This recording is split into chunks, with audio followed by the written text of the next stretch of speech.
नदी का किनारा, सुबह का धुंधुलका और एक लड़का पसीने से लथपथ बुरी तरह हांफता हुआ। उसके हाथों से खून रिस रहा है, लेकिन वो फिर भी नदी के भारी पत्थरों से भरी एक बोरी को पूरी ताकत लगाकर पहाड़ी पर खींच रहा है। इस लड़के का नाम है अर्जुन। और सबसे हैरान करने वाली बात पता है क्या है? वो ये सब इसलिए कर रहा है क्योंकि उसे लगता है कि ये अमीर बनने का एक जादुई शॉर्टकट है। आज के इस विश्लेषण में हम इसी कहानी के जरिए सफलता के उस बड़े भ्रम को डिकोड करेंगे जो आजकल हमारे समाज में बहुत गहराई तक पैठ बना चुका है।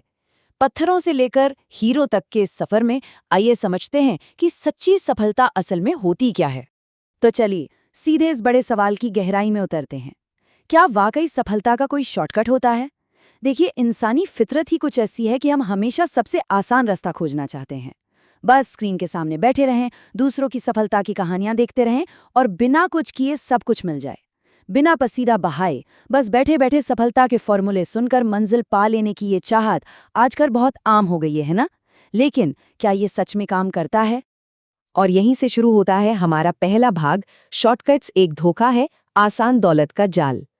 इस पूरी कहानी से जो सबसे पहली और गहरी बात सामने आती है वो ये कि रातों रात अमीर बनने का ये जो सपना है ना, ये इंसान को उसकी असली मंजिल से ही भटका देता है।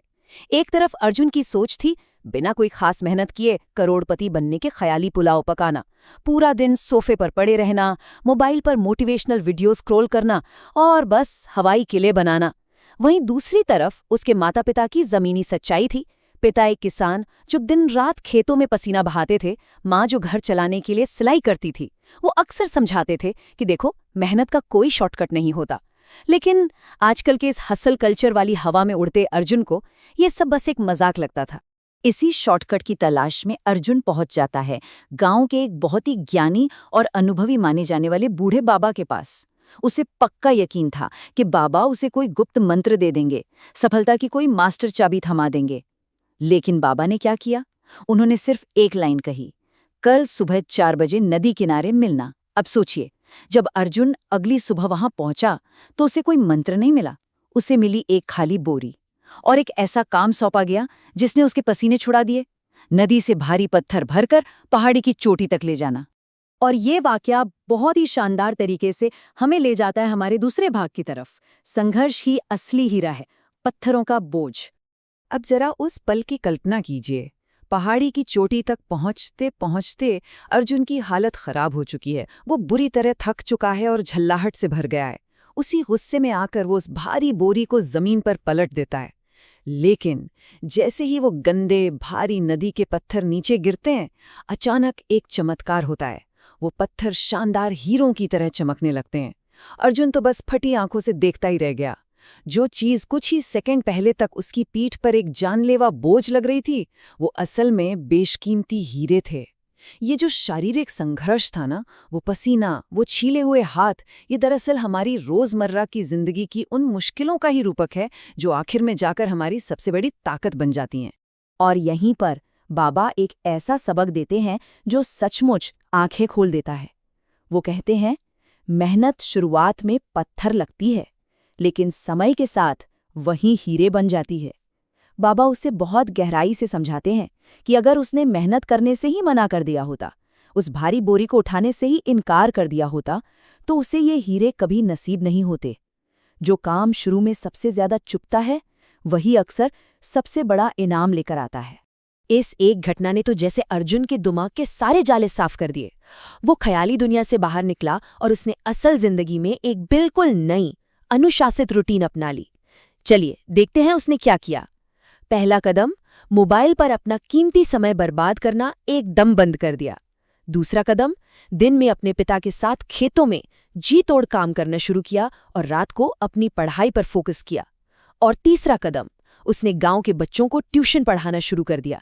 ये एक असली जमीनी शुरुआत थी। आइए इस टाइमलाइन पर चलते हैं और देखते हैं कि ये सब कैसे आगे बढ़ा। 0 वर्ष यानी शुरुआत में अर्जुन ने शॉर्टकट्स का पूरा मोह छोड़ दिया। 3 साल की लगातार और कड़ी मेहनत के बाद उसने खेती के बिल्कुल नए और बेहतरीन तरीके सीख लिए। और इसके बाद उसने गांव में ड्रिप इरिगेशन जैसी शानदार आधुनिक तकनीक की शुरुआत कर दी। असल में यही उसके वो असली हीरे थे।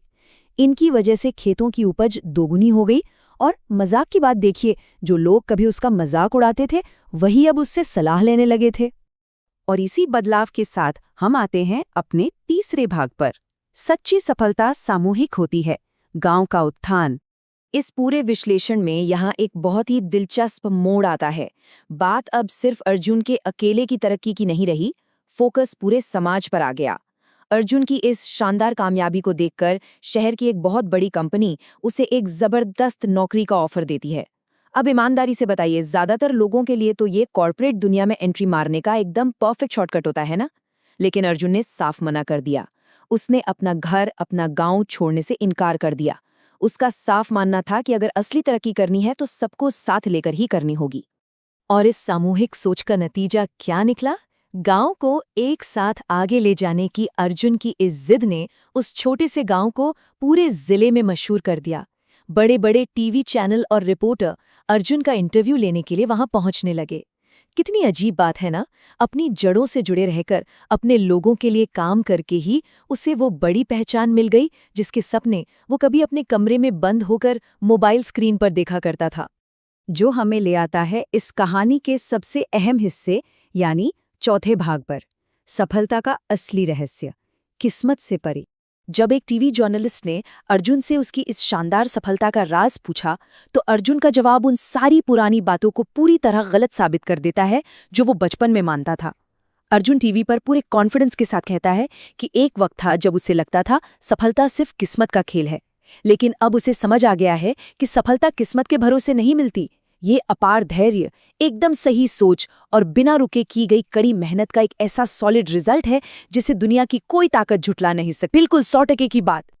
अब हम पहुंचते हैं अपने पांचवें और अंतिम भाग पर। अनुभव सबसे बड़ा शिक्षक है, चक्र दोहराया जाता है।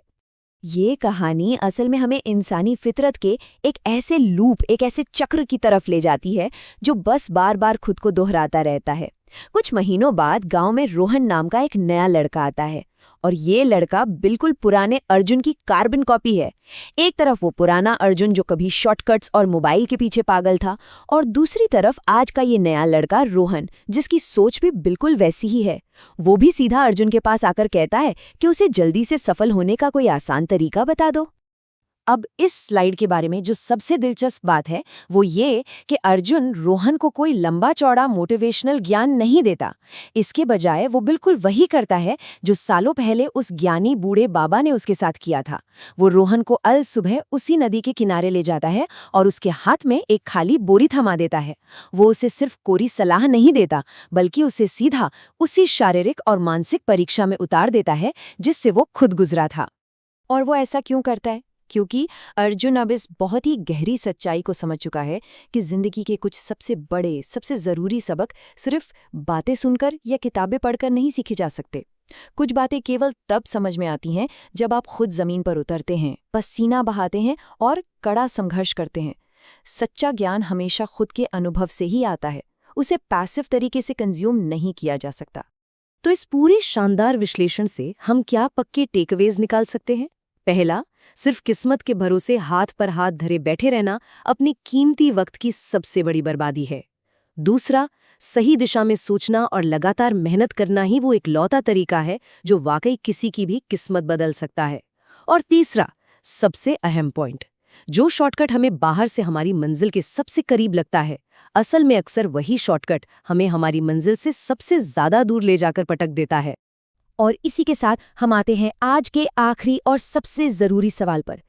क्या आज का हमारा ये मॉडर्न समाज भी अपने ठीक सामने पड़े उन मेहनत के भारी पत्थरों को उठाने के बजाय सिर्फ और सिर्फ मोबाइल की स्क्रीन्स पर सफलता के डिजिटल शॉर्टकट्स नहीं खोज रहा है?